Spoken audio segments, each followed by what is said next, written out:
Bonjour à tous, on va voir ensemble ce que sont les matières premières. Donc dans un premier temps, on va voir une définition générale, comme dans chaque vidéo présentation. Ensuite, on va bien séparer deux types de matières premières à ne pas confondre. Et on verra à la fin comment un trader travaille avec les matières premières.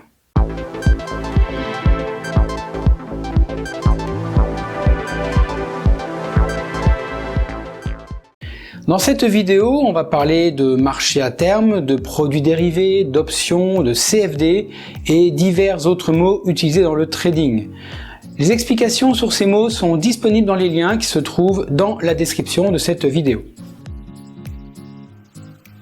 Voyons une définition générale. Donc les matières premières sont des produits de base non transformés ou partiellement transformés qui sont utilisés dans la production de biens et de services.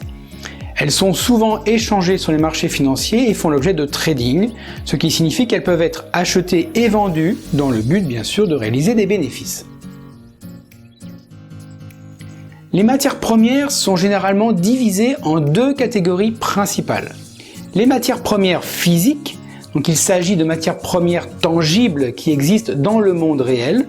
Cela comprend des produits comme le pétrole brut, le gaz naturel, l'or, l'argent, le cuivre, le blé, le maïs, le cacao, le café, le coton, le sucre. Je m'arrête. Voilà, il y en a pas mal. Donc ces matières premières sont souvent utilisées dans diverses industries telles que l'énergie, l'agriculture, la métallurgie ou la joaillerie. Ensuite, il y a les matières premières financières. Il s'agit de contrats financiers qui représentent la valeur d'une matière première physique, mais qui ne sont pas réellement livrés physiquement. Et ça va nous arranger. Ces contrats sont négociés sur les marchés à terme, donc les contrats à terme, ou sur le marché des produits dérivés tels que les contrats d'options ou les contrats de swap. Tous ces mots sont toujours décrits dans la description de cette vidéo. Donc, les matières premières financières permettent aux investisseurs de spéculer sur les variations de prix de la matière première sous-jacente, sans avoir à détenir physiquement la marchandise. Cela inclut des produits tels que les contrats à terme sur le pétrole, le gaz naturel, les métaux précieux, les céréales, etc. Imaginez bien que si vous tradez sur le gold, la Banque de France ne va pas vous livrer 500 kg de gold dans la cour, enfin d'or dans la cour.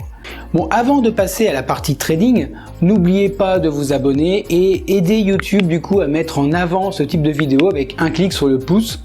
Celui-là si vous aimez, celui-là si vous aimez pas, mais non, mettez celui-là, c'est très bien. Voilà, donc prenez le temps de laisser aussi un petit commentaire pour que je sache si ce format est correct, s'il vous convient, s'il est perfectible, il est sans doute perfectible. Donc n'hésitez pas à me laisser un commentaire, ça m'arrange et ça m'aidera de faire des vidéos plus intéressantes. Bon, maintenant la partie trading. Alors, le trading des matières premières peut être influencé par divers facteurs. Ne les oublions pas, notamment l'offre et la demande, évidemment, les conditions météorologiques, les facteurs géopolitiques, les politiques gouvernementales, les fluctuations des taux de change et j'en passe et des meilleurs. Donc les traders spéculent sur les mouvements des prix en achetant à un prix inférieur, tant qu'à faire, dans l'espoir de vendre à un prix plus élevé, ou en vendant à découvert, ce qu'on appelle la vente à découvert, à un prix plus élevé dans l'espoir de racheter à un prix inférieur.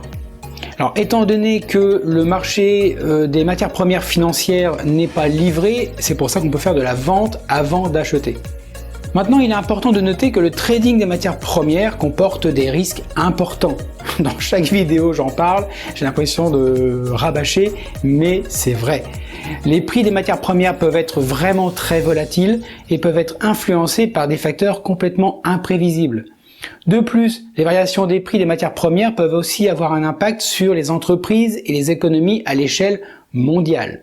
Donc, les traders des matières premières utilisent souvent des instruments financiers tels que les contrats à terme, les options, les CFD, ce qu'on appelle les contrats sur différence, et les ETF, ce sont des fonds négociés en bourse, pour accéder au marché des matières premières et mettre en œuvre leur stratégie, vos stratégies de trading. Si on fait un résumé rapide, donc on va dire que les matières premières sont des produits de base utilisés dans la production de biens et de services. Elles peuvent être négociées sur les marchés financiers physiques ou financiers. Il y a bien deux marchés différents, offrant aux investisseurs la possibilité de spéculer sur les variations de prix. Voilà globalement tout ce que je peux dire sur les matières premières. Vous voyez que c'est très simple, il y a deux marchés différents, le marché du concret où on vous livre dans la cour ce que vous avez acheté et le marché financier où on négocie et on travaille sur le prix des matières premières. Et donc là on travaille sans être livré à domicile, ce qui est très très bien. Maintenant il me reste à vous souhaiter de bons trades et comme d'habitude soyez prudents sur les marchés, ils sont fourbes.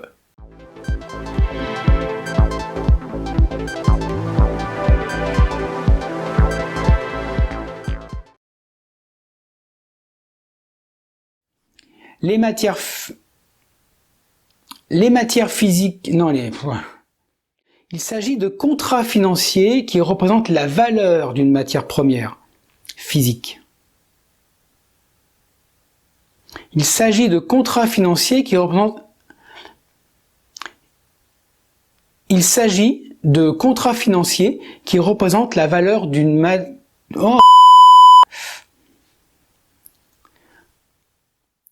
Cependant, ouais non, on va pas ça va être un peu lourdingue là.